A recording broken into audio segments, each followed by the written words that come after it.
नमो ज्ञानेश्वरा नमो ज्ञानेश्वरा निवृत्ती उदारा सोपानदेवा मुक्ताबाई नमो त्रिभुवन पावनी आद्यत्रयजननी देवांची जयांचे केलिया स्मरण होय सकळ विद्यांचे अधिकरण तेचे वंदो श्री चरण श्री गुरूंचे ते नमस्कारोनी आता तच्च संस्मृत्य रूपमत्यद्भुतं हरेः विस्मयो मे महान राजन ऋष्यामि च पुनः पुनः तेथ कोणी एकी अवसरी होवावी ते करुणी दुरी रावो म्हणी संजया परी कैसी तुझी गा कैवल्य साम्राज्य चक्रवर्ती विश्वमौली ज्ञानोबाराय सकल ब्रह्मनिष्ठ गुरुजनांच्या परमकृपेने श्री भगवती ज्ञानेश्वरीचा 18वा अध्याय त्या 18व्या अध्यायातील उपांत्य असणाऱ्या भागाचा आपण चिंतन करत आहोत.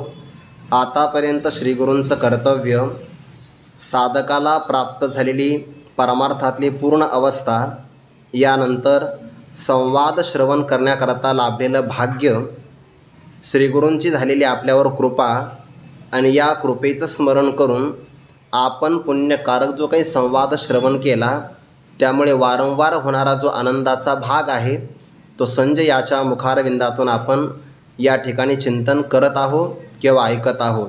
आतापर्यंत आपण या संवादाकरता अद्भुतम शब्द ऐकलेला आहे, पण 11व्या अध्यायामध्ये व्यासांच्याच कृपेने जे भगवंतांनी कुणाच्याही समोर प्रगट केलेलं नाही असं विश्वरूप अर्जुनाला दाखवलं आणि व्यासांच्या कृपेमुळं ते पाहण्याचं भाग्य मलाही मिळालं.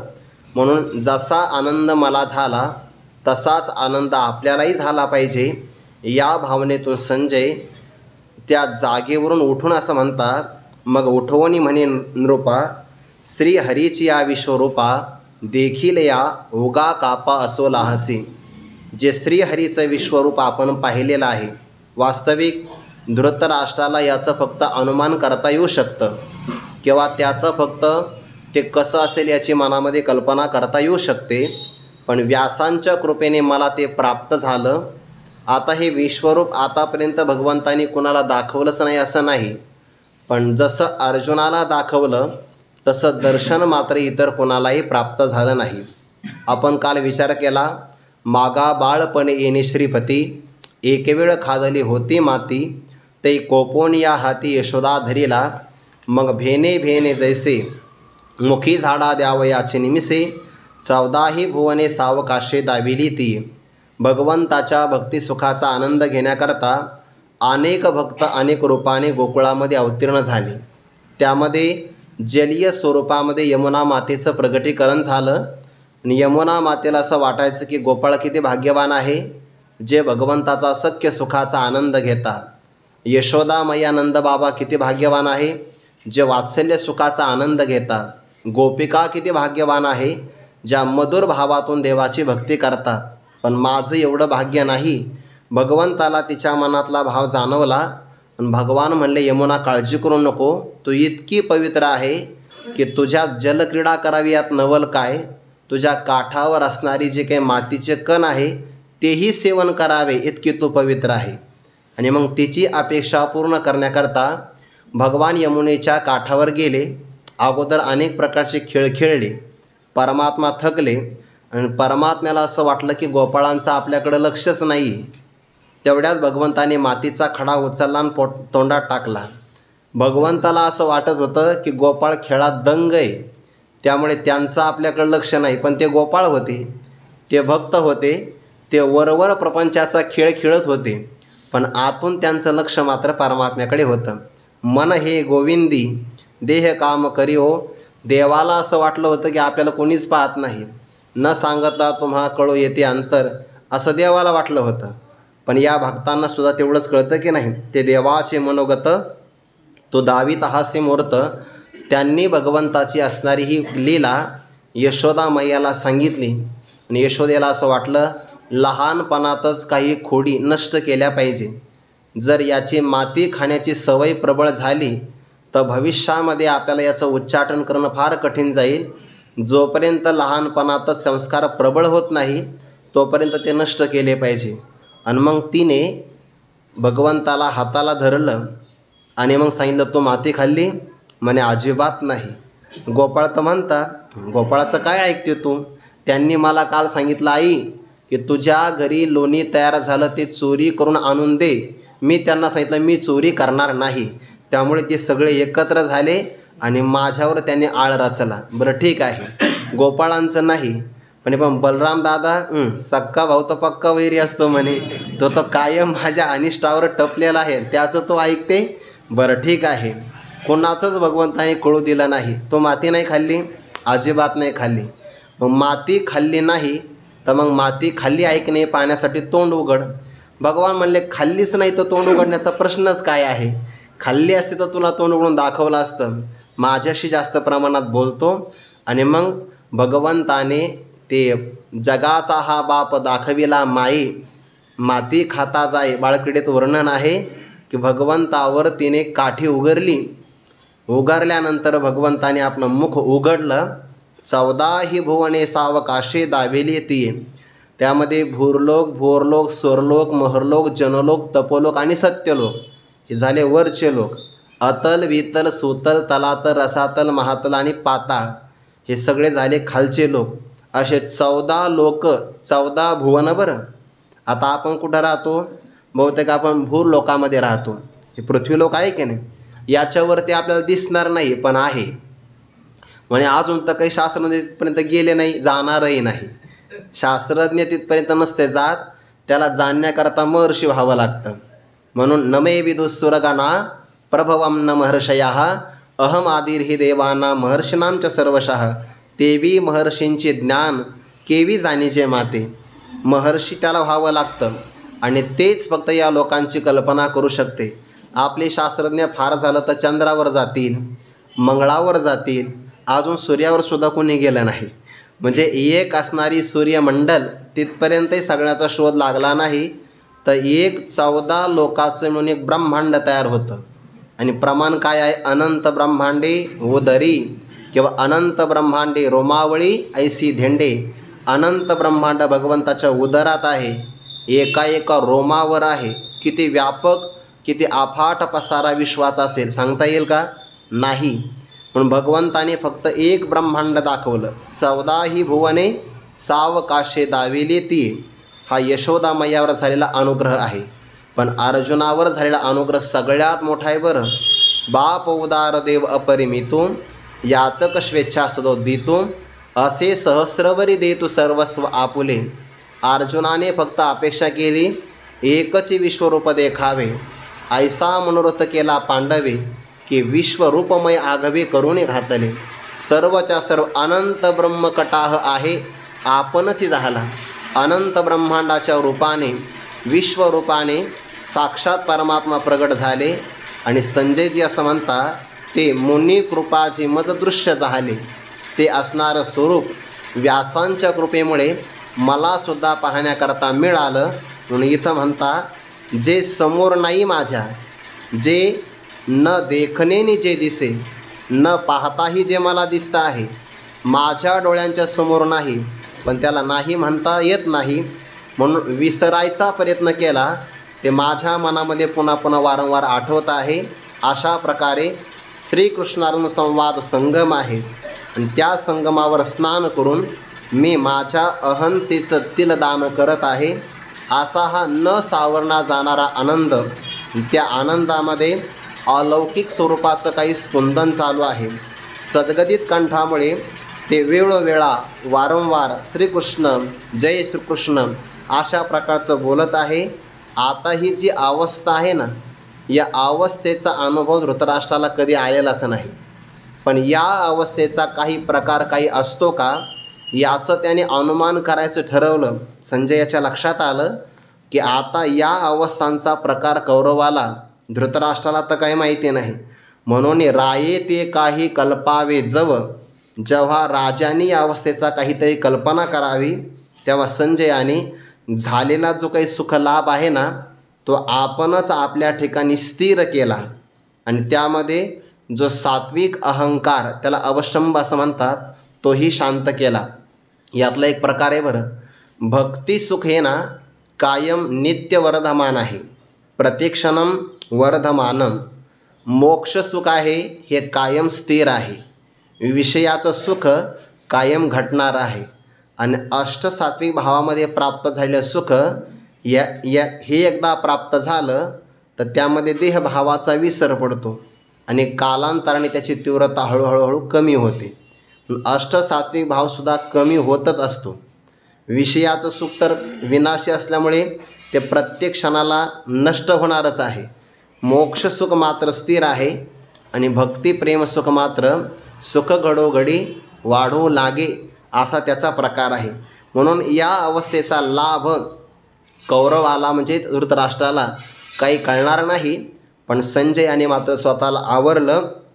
आता ज्ञानोबराय या संजयाची अवस्था पाहिल्यानंतर धृतराष्ट्राच्या मनात काय विचार चालू आहे त्याचा ठाव घेतात आणि तो आपल्यासमोर सांगतात. बरं, तेथ कोणी एकी अवसरी होवावी ते करुणी दुरी, रावो म्हणी संजया परी कैशी तुझे गा, तेने तु ते येथे व्यासे, बैसविले कासया उद्देशे, अप्रसंगा माझी ऐसे बोलसे काही. इथपर्यंत या दोन ओळीचा एकत्र विचार आहे. आता यावर ज्ञानोबराय मीमांसा पुढे करणारच आहे. तेथ म्हणजे कुठे? हस्तिनापुरामध्ये. अपेक्षा धृतराष्ट्राला अशी आहे की माझी अवसरी ते फेडी, विजयाची सांगे गुढी. माझी अवसरी म्हणजे माझी उत्कंठा ती दूर करावी आणि विजयाचे काही लक्षणं सांगावे असं त्याचं म्हणणं आहे. म्हणून त्याने प्रश्न करत असतानाच हा प्रश्न केला की धर्मक्षेत्रे कुरुक्षेत्रे समवेता युत्सवः मामकः पांडवाश्चैव किम कुर्वत संजय.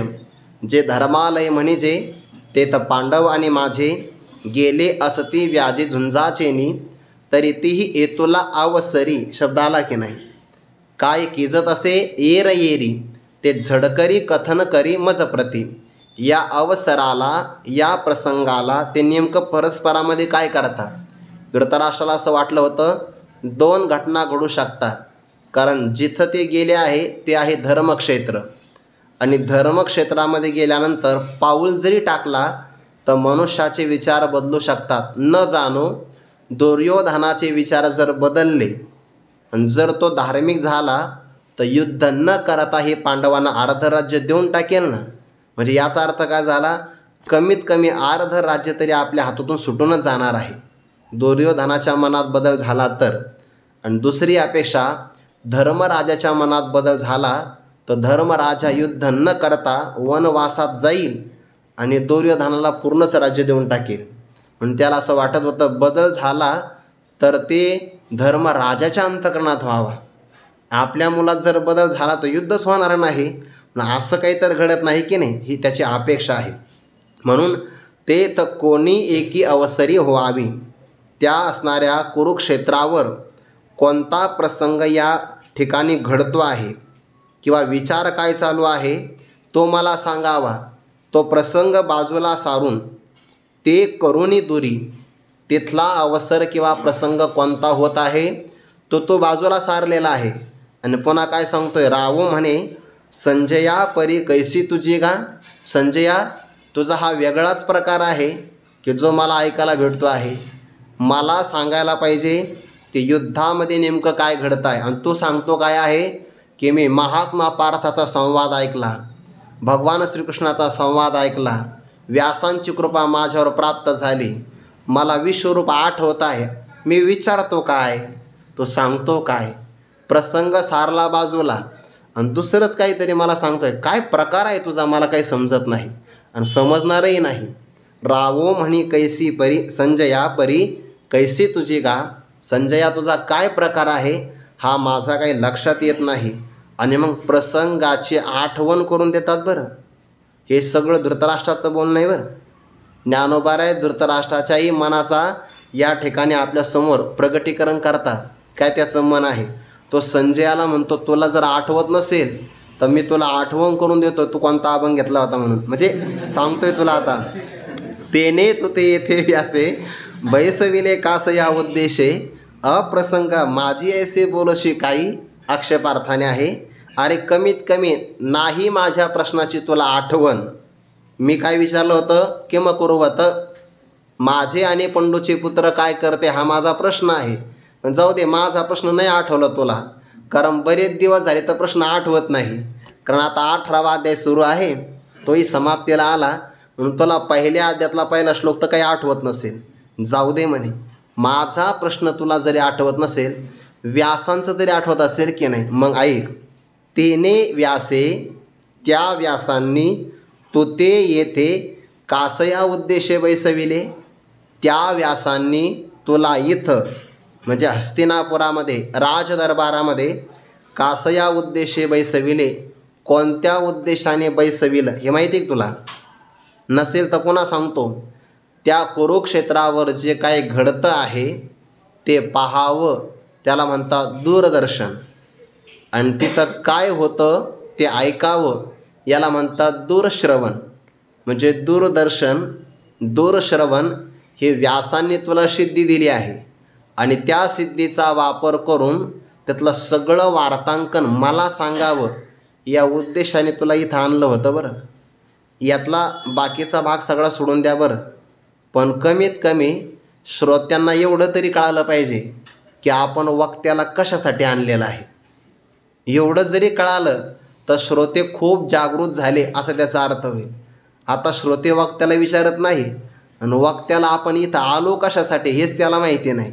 हे संतांना माहिती, आम्ही वैकुंठवासी आलो याची कारणाशी. पण वक्त्याला कळालं पाहिजे की आपण कशासाठी आलो. एवढी आरतीच ओवी फक्त घ्या बरं, पुढच्या ओवीचा विचार करू नका सध्याला. पण श्रोत्याला कमीत कमी एवढं तरी माहिती पाहिजे की आपण वक्त्याला कोणत्या उद्देशाने इथं आणलं आहे. कधी कधी वक्त्याचा उद्देश चांगला असतो, श्रोते तिथं गेलं तर त्याचा उद्देश बदलवितात बघा. महाराज लयकटने सांगू नका बरं, हां विनोद सांगा असं म्हणतात की नाही काही काही लोक. तशा लोकांकडे जायलाच नाही पाहिजे खरं तर. म्हणजे ते आपल्याला पाप करण्याकरता भाग पाडतात, आणि आपल्यात लोभ असेल तर आपण त्यांच्या मनाप्रमाणे वागतो, असं घडतं की नाही. पण जाणीव असावी, ते व्यास तुमचे गुरु आहे आणि तुला गुरु आज्ञा पालन केली पाहिजे. कोण आठवण करून देत आहे? धृतराष्ट्र श्रोता आहे बरं. म्हणतात तेने व्यासे तुते येथे कासया उद्देशे बैसविले. कोणत्या उद्देशाने तुला बसविलं आहे?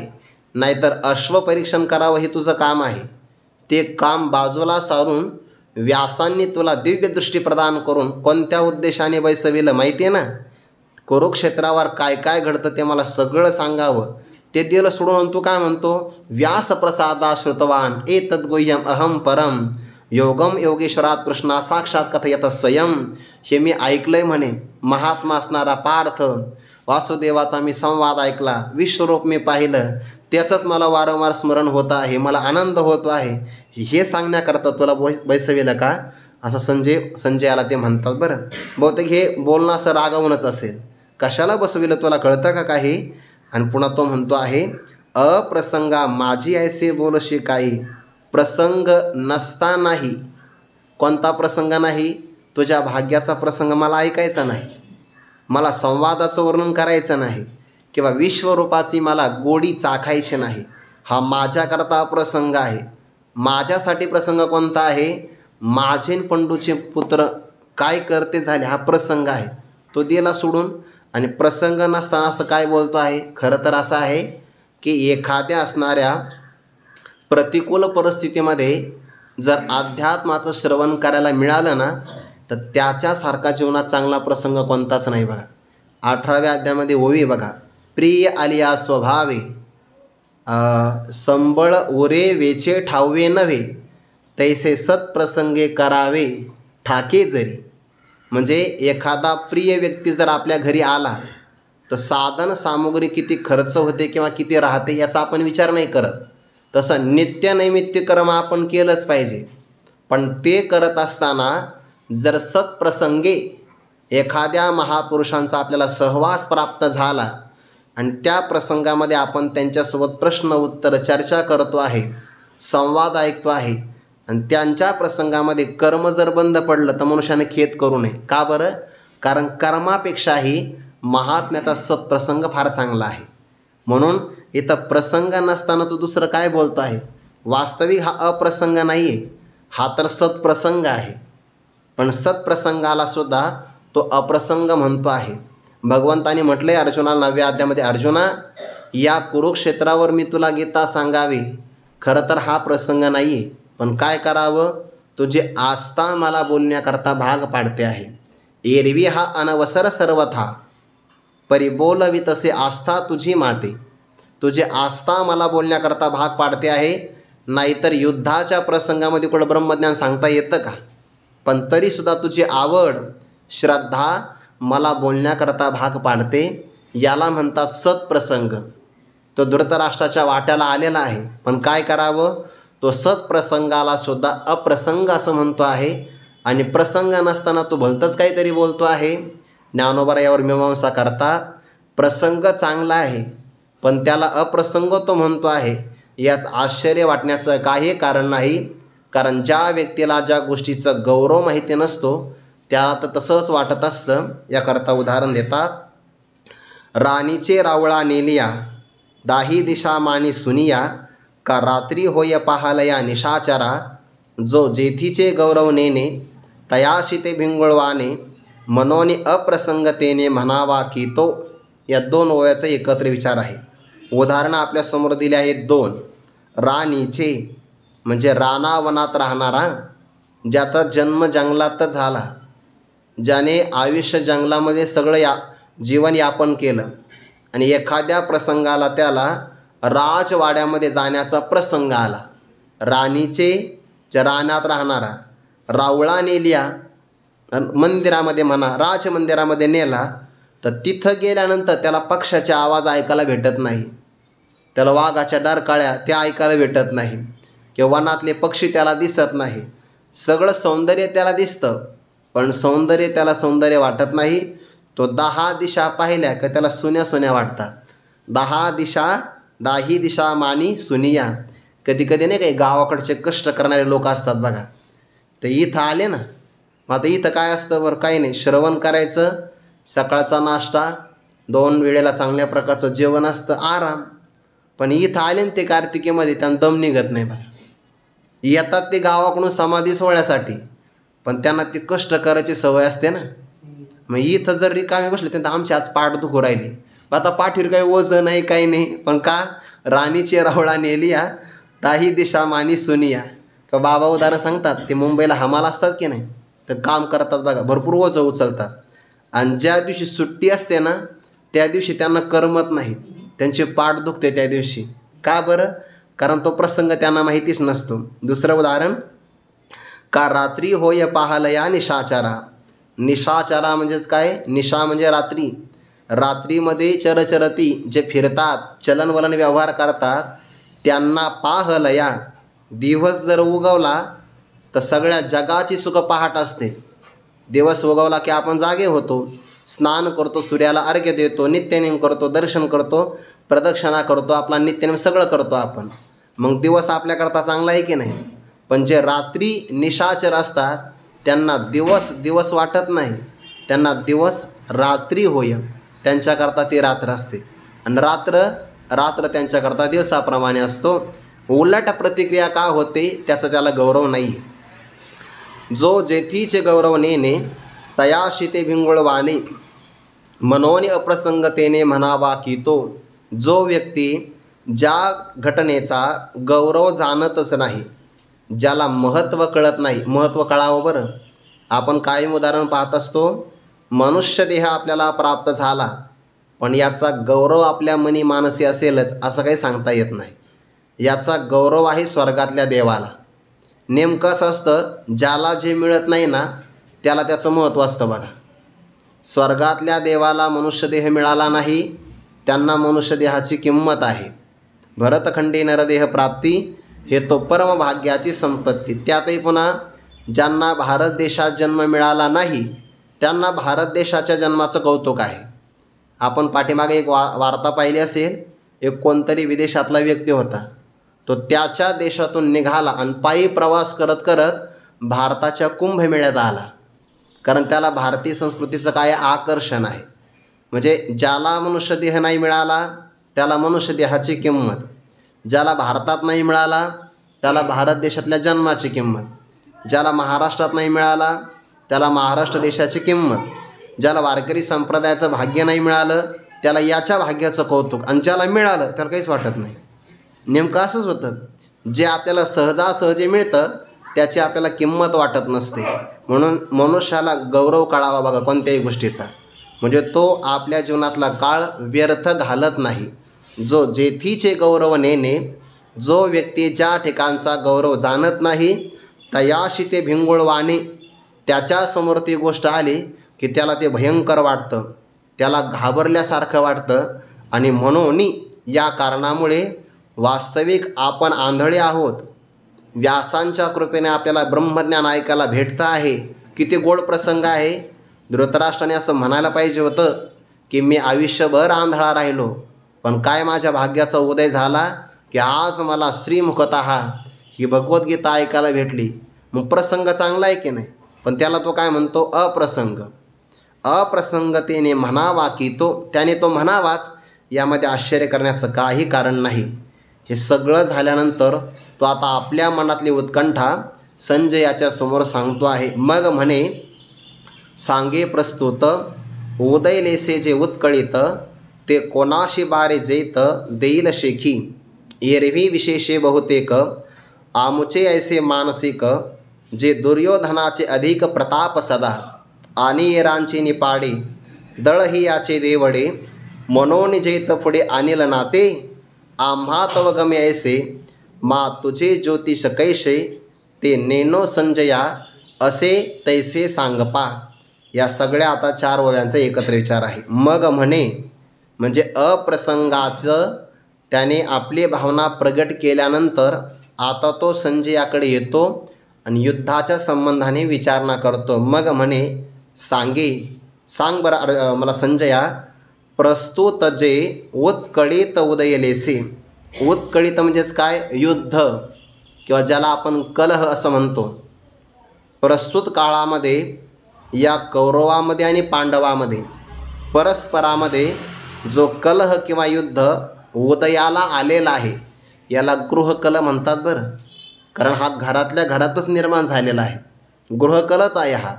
कारण एकाच वंशातले दोघे जण परस्पराचे असणारे भाऊबंदच एकमेकाच्या समोर उभे राहिले. फक्त एकच आहे, एक धर्माच्या बाजूने आहे आणि एक अधर्माच्या बाजूने आहे, असा त्याचा अर्थ झाला.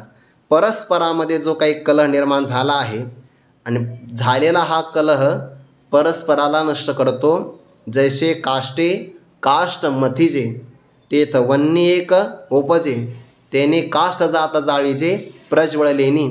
तैसा गोत्रीची परस्परे जरी वधू घडे मत्सरे, तरी तेने महादोषे घोरे कुळचे नाशी. पहिल्या अध्यायातल्या 9व्याचा प्रकार आहे. एका लाकडावर दुसऱ्या लाकडाचं मंथन झालं तर अग्नी निर्माण होतो, आणि तो अग्नी एका नाही 2ही लाकडांना जाळतो. तसं परस्परामध्ये युद्ध निर्माण झालं, या दोघांचं यामध्ये घात होणारच आहे. म्हणून उदयलेसे जे उत्कळित, जो युद्ध नावाचा प्रकार निर्माण झाला आहे ते म्हणजे ते युद्ध कोणाशी बारे जैत देईल शेखी. शेखी म्हणजे शेवटी. हे संजया ते युद्ध बारे संजया. बरं शब्द कसा वापरला, अगोदर म्हणे तुला बसवलं कशासाठी, संजयाला राग येऊ नये म्हणून गोंजारण्यासाठी बारे असा शब्द आला बघा त्याला. बारे संजया, हे असणारं युद्ध शेवटी कोणाशी जैत देईल. अंततो गतवा, जैत म्हणजे विजय, कोणाच्या पारड्यामध्ये घालणार आहे ते मला सांग बरं. आता वास्तविक असं आहे की युद्धाकरता पराक्रम लागतो, त्याला विजय मिळतो. दुसरा भाव असा आहे, युद्धाकरता सैनिक जास्त लागतात, हा एक भाग आहे. तिसरा प्रकार, युद्धाकरता नैतिकता लागते. आता यामध्ये सामर्थ्याने दुर्योधनाचं सामर्थ्य अधिक वाटतंय त्याला, पण खरं पाहिलं तर पुण्याचं सामर्थ्य यांच्याकडे आहे. सैन्य त्यांचं जास्त आहे, पण त्यांचं सैन्य अधर्माच्या पक्षामध्ये आहे. म्हणजे नैतिकतेचं ज्याला बळ म्हणतात ते बळ त्यांच्याकडे नाही आहे. पण तरीसुद्धा धृतराष्ट्राला असं वाटतं की विजय आपलाच पक्षाचा होईल. आणि तो पुढे सांगतोय बघा, एरवी जर आपण दुसऱ्या बाजूने विचार केला तर, विशेष करून विचार केला तर, बहुतेक आमुचे ऐसे मानसिक, हे त्याचं मनातलं आहे बरं. हे ध्यानात ठेवायचं. या सगळ्या ज्या पुढच्या ओव्या आहे या ना संजयाच्या मनातला विचार आहे, ना हा ज्ञानोबाऱ्यांच्या मनातला विचार आहे. हा विचार कोणाच्या मनातला आहे? धृतराष्ट्राच्या मनातला विचार आहे. म्हणून धृतराष्ट्राला असं वाटतं आहे की माझ्याच मुलाचा विजय होईल आणि कोणत्या बापाला वाटणारा नाही. म्हणून त्या बापाचा विचार काय चालू आहे ते ज्ञानोबा आपल्याला या ओव्यातून सांगतात. एरवी विशेषे बहुतेक आमुचे ऐसे मानसिक. माझ्या मनातला संकल्प तर असा आहे. कोणता? पहिला प्रकार असा आहे की जे दुर्योधनाचे अधिक प्रताप सदा. आमच्या असणाऱ्या दुर्योधनाचाच प्रताप पराक्रम सदैव जास्त झालेला आहे. म्हणजे आता बघा धृतराष्ट्राला पराक्रम कोणता वाटतोय? पहिला पराक्रम की पांडवांना लाक्षागृहात जाळलं, हा माझ्या दुर्योधनाचा प्रताप आहे असं त्याला वाटतंय. हे म्हणजे आपण नाही म्हणायचं, हे त्याला वाटतं आहे. पांडवांना लाक्षागृहात जाळलं की नाही, भीमाला विष दिलं, पराक्रम अधिक आहे आपल्या बाळाचा असं त्याला वाटतं आहे. किंवा द्युतकर्म खेळाला प्रारंभ केला तर पांडवांना 12 वर्षाचा वनवास आणि 1 वर्षाचा अज्ञातवास दिला की नाही. दुर्योधनाचे अधिक प्रताप सदा. आतापर्यंत सदैव आमच्या दुर्योधनाचाच प्रताप पराक्रम सदैव झालेला आहे. पण त्यांना हे माहिती नाही की एकदा गंधर्वाने दुर्योधनाला पकडलं होतं तेव्हा अर्जुनाने सोडलं होतं बघा. म्हणून तर तो संग्रामी हर जिंकेला, निवात कवचांचा ठाव फेडीला, पवाडा तुवा केला गंधर्वाशी. त्या गंधर्वाच्या तावडी सापडला होता दुर्योधन. मग तेव्हा जर पराक्रम अधिक होता तर मग अर्जुनाची मदतीची अपेक्षा का लागली? पण ते त्याला दिसलं नाही. दिसतच नसतं तसं, कारण ज्यांना 35 मार्कावर पास होण्याची सवय लागली त्यांना उर्वरित 65 दिसत नसतात. तसाच प्रकार आहे हा. म्हणून तो म्हणतो आहे दुर्योधनाचे अधिक प्रताप सदा, हा पहिला अर्थ. आणि तसाही दुर्योधन पराक्रमी होताच बरं, नाही असं नाही. कारण त्याचं शरीर वज्र कवच होतं बघा. फक्त त्याचा मांडीचा भागच कच्चा राहिला होता. नाहीतर भीमाने आटोकाट प्रयत्न केला, आवरला नाही तो. आणि त्याने भीमाच्याच आकाराची पंचधातूचा एक पुतळा तयार केला होता. आणि त्याच्याबरोबर दररोज तो सराव करायचा कुस्तीचा किंवा गदा प्रशिक्षणाचा. तो काही सामान्य नव्हता, पराक्रम होताच त्याच्याकडे, नाही असं नाही. पण त्याच्या पराक्रमाला अधर्माचं बळ होतं. त्यामुळे तो पराक्रम कीर्तिवंत होऊ शकला नाही किंवा अंततोगत्वा विजयसुद्धा संपादन करून देऊ शकला नाही. समाधानी त्यामध्ये काही मिळालं नाही. पण दुर्योधनाचे अधिक प्रताप सदा, हा पहिला प्रकार बरं. आणि दुसरी बाजू अशी आहे, आणि एरांचिनी पाडे दळही याची देवडी, म्हणून जेत पुढे अनिल नाते आम्हा तव गमे ऐसे. आम्हाला तर गमे म्हणजे वाटतं आहे. आम्हाला असं वाटतं आहे की दुर्योधनाचा पराक्रम अधिक आहे. खरंच आहे. जेव्हा युद्ध ठरलं की नाही तेव्हा कोणत्या पक्षामध्ये कोणी यावं, हे सगळे पृथ्वी तळावरचे राजे आपल्या पक्षात आणायचं ठरलं की नाही, तर शकुनी आणि दुर्योधनाने त्यामध्ये बाजी मारली बरं. ते पुढं गेले, त्यांनी थोडक्यामध्ये हल्लीच्या भाषेत लीड घेतली. त्यांनी सगळे आपल्या पक्षात आणले. अहो, त्यांनी पांडवांचा मामाही आपल्या पक्षात आणला. आणखीन काय पाहिजे? शल्य. आणि तो मग झाला कर्णाचा सारथी. तो भाग सोडून द्या, पण जे पांडवाच्या मामालाही आपल्या पक्षात आणू शकतात, काय त्यांची फिल्डिंग असेल ना, एकदम सुंदर. दुर्योधनाचे अधिक प्रताप सदा, कळूच दिलं नाही. फक्त बरोबर त्यांनी असं अन्नदान घातलं सगळ्या लोकांना, देणग्या दिल्या आणि मग नंतर सांगितलं की आमच्या घरी शुभ कार्य आहे, तुम्हाला सादर निमंत्रण. बाकीच्याला माहितीच नव्हतं युद्ध होतं म्हणून. त्याला तर अन्न खाल्लं, मिठाला जागा लागेल, आले सगळे ह्या पक्षामध्ये. आणि एरांचेनी पाडे, एर म्हणजे कोण? पांडव. या पांडवांच्या पाडे म्हणजे तुलनेने दळही, दळ म्हणजे सैन्य, यांचे देवडे, याचे म्हणजे दुर्योधनाचे. दुर्योधनाचं सैन्य पांडवांच्या तुलनेमध्ये देवडं म्हणजे दीडपट होतं. कारण पांडवांचं सैन्य होतं 7 अक्षोहिणी आणि यांचं होतं 11 अक्षोहिणी. म्हणजे 7चं दीडपट केलं तर 10.5 होतात. त्याचं पुन्हा अर्धा अक्षोहिणी सैन्य पुन्हा जास्त होतं. म्हणून दळ याचे देवडे. ते अक्षोहिणी सैन्य म्हणजे किती? पहिल्या अध्यायामध्ये प्रमाण दिलं आहे बघा. त्याच्यामध्ये ज्यामध्ये 21,870 रथ असतात. रथाचा रथी आणि सारथी वेगळा बरं, म्हणजे ते आता दुप्पट झाले. सारथी सोडून द्या, फक्त रथी घ्या. 21,870 रथ, तितकेच हत्ती, हत्तीच्या तिप्पट असणारे घोडे, प्रत्येक घोड्यावर एक एक घोडेस्वार आणि त्यांच्या 5 पट असणारं पायदळ म्हणजे पायी चालणारं सैन्य. याला म्हणतात अक्षोहिणी प्रमाण. जवळपास ते 2,18,700 एक अक्षोहिणी बरं, 2,18,700 त्याला म्हणतात एक अक्षोहिणी. पांडवाकडे होतं 7 आणि याच्याकडे होतं 11. म्हणून दळही याचे देवडे, म्हणून त्याला असं वाटतं म्हणून जैत पुढे, पुढे म्हणजे स्पष्ट, विजय स्पष्ट आणील नाते, ते असणारं सैन्य स्पष्ट अशा प्रकारचा विजय घेऊन येईल ना.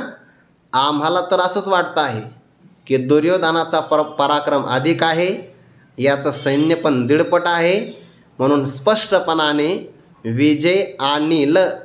खरं तर असं त्याच्या मनात शंका आहे बरं, कारण ना शब्द आला ना, आणील नाते, विजय नक्की आणील ना.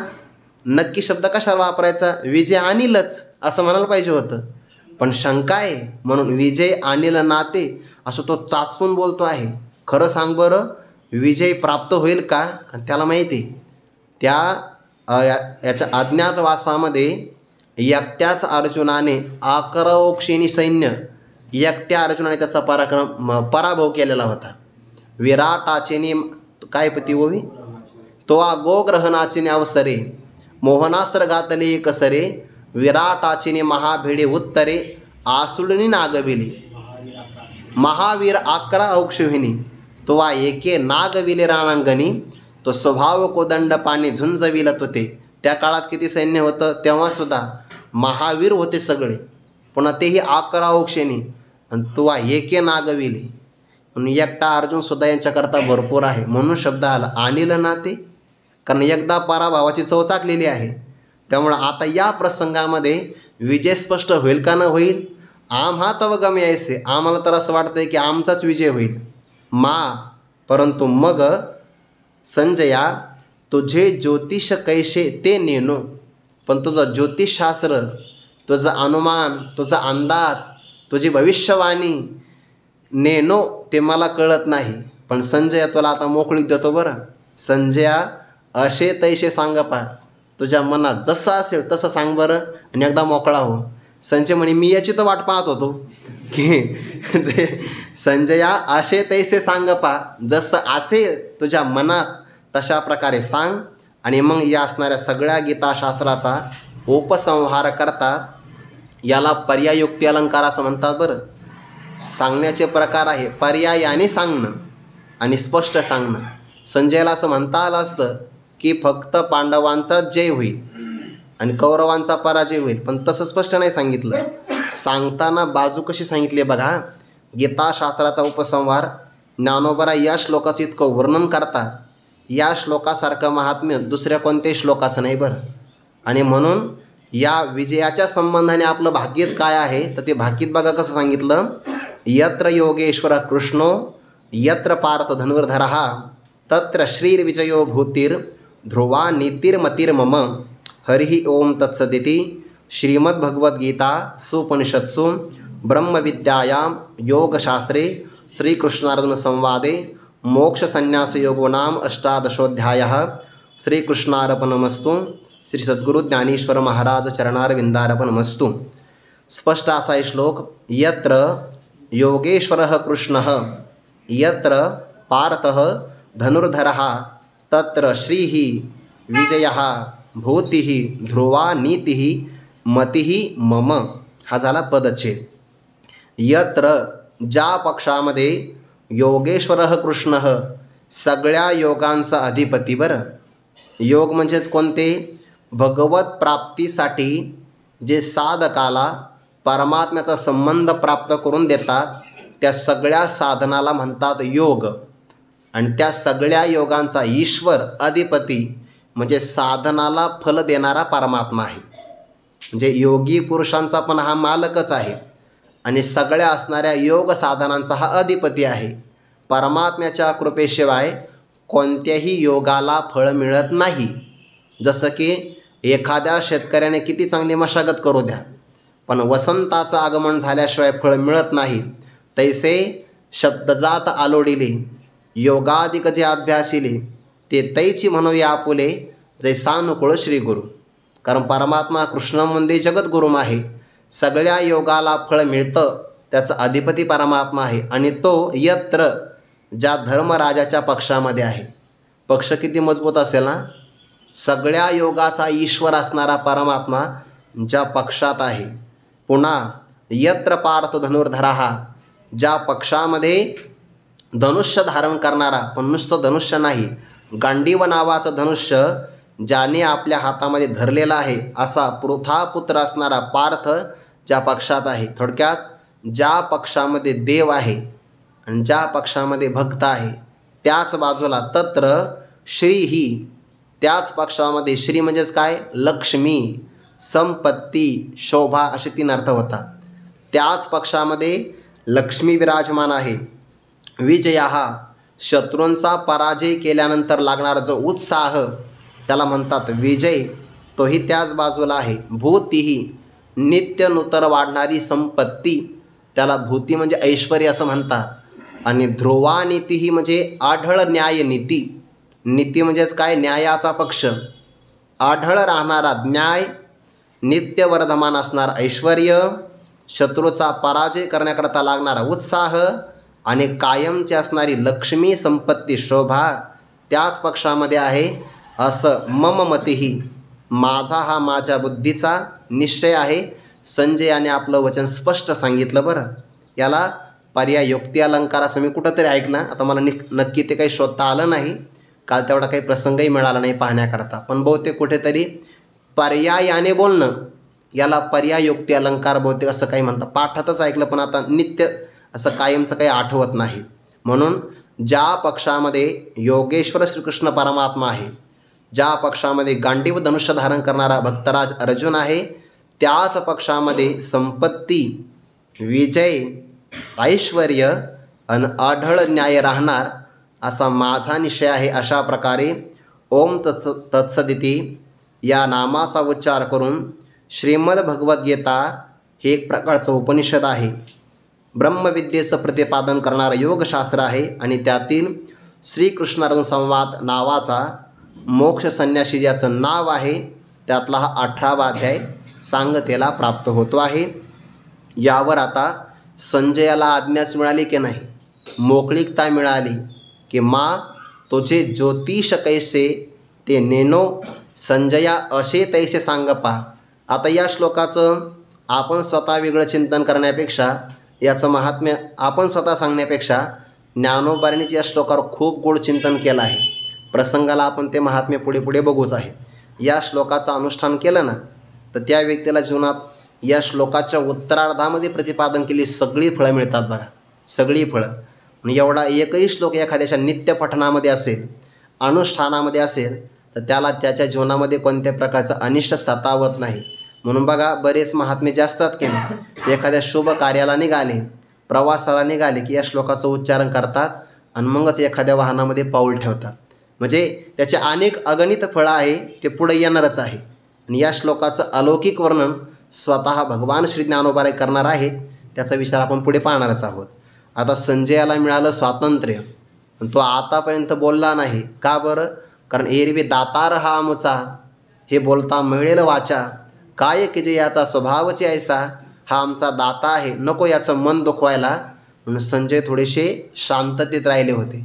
पण आता मोकळीकता मिळाली आणि मग त्यांनी सांगायला प्रारंभ केला. यया बोला संजयो म्हणे, जी येर येरांचे मी नेणे. संजय असं म्हणतात, जी महाराज येर येरांचे म्हणजे पांडवांचं आणि कौरवांचं या परस्परामध्ये काय होईल ते मला नाही कळत. कारण का, अजून युद्ध सुरू झालं नाही. प्रत्यक्ष युद्ध सुरू झालं तर मग सांगता येतं ना की कोणता सामना कोणाचा भारी आहे. ते आपण एखादी मॅचच सुरू नाही झाली तर सांगता येईल का मॅचच्या अगोदर? काही काही लोक सांगतात, बा इथलं स्टेडियम असं आहे, ते खेळपट्टी अशी आहे, हवामानामध्ये एवढा बदल होऊ शकतो, हा खेळाडू जखमी आहे, त्याचं नुकसान होऊ शकतं, असं म्हणतात की नाही. किंवा पाठीमागच्या असणाऱ्या सामन्यात त्याने पराक्रम गाजवला आणि तोच त्याचा असणारा पराक्रम सातत्याने राहील, असे अंदाज करता येतात. पण प्रत्यक्ष जेव्हा सामना सुरू होतो की नाही, तेव्हा एकही अंदाज लागत नाही. सामन्याचा नाही लागत, एक्झिट पोलचाही लागत नाही, अंदाज चुकतात की नाही. म्हणून जी येर येरांचे मी नेणे, अजून काही प्रत्यक्ष युद्धाला प्रारंभ झालेलाच नाही. म्हणून संजय असं म्हणतात, जी महाराज, पण मर्यादा सोडली नाही बरं. जी येर येरांचे मी नेणे, माझं काही एवढं भविष्यकथन करण्याचे सामर्थ्य पाहण्याची माझी दृष्टी नाही आहे, परंतु अंदाज मात्र मी करू शकतो. कोणता? ज्ञानोबा जवळपास या सगळ्या वयावर आहे ना 17 ते 18 उदाहरण देतात बरं, मोजले नाही. आणि तुम्ही आता काही मोजू नका, आपण नंतर मोजू.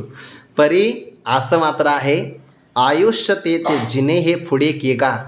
जिथं आयुष्य असतं की नाही तिथं जगणं हे स्पष्ट असतं बघा. ज्याचं आयुष्याची दोरी चांगली आहे ना तो मनुष्य जगत असतो. किती बिकट प्रसंग येऊ द्या, किती बिकट प्रसंग. बाकीच्या लोकाला असं वाटतं आता काही खरं नाही, पण त्याचा आयुष्याचा धागा किंवा प्राचीनाची दोरी एवढी बळकट असते, तो अगदी मृत्यूच्या सागरातून बघा बाजूला येतो.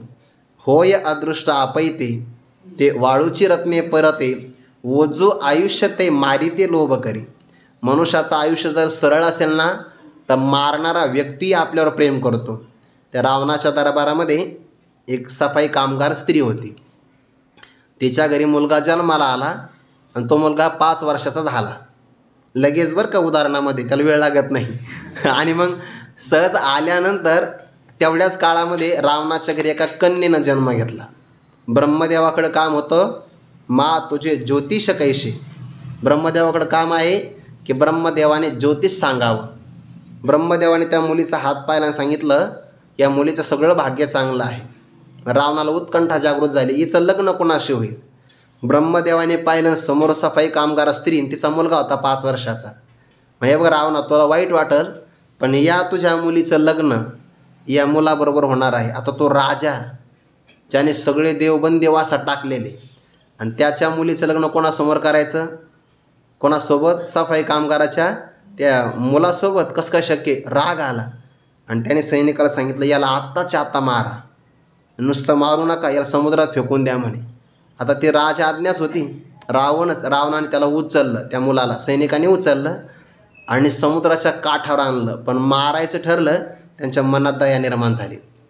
ओजो आयुष्य तै मारी ते लोभ करी. आयुष्य सरळ जर असेल तर मारणारी माणसं प्रेम करतात.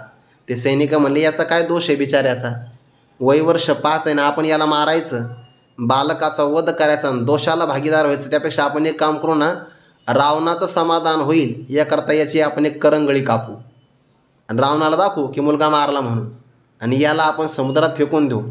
याचं भाग्य जसं असेल तसं ते पुढचं तो बघून घेईल.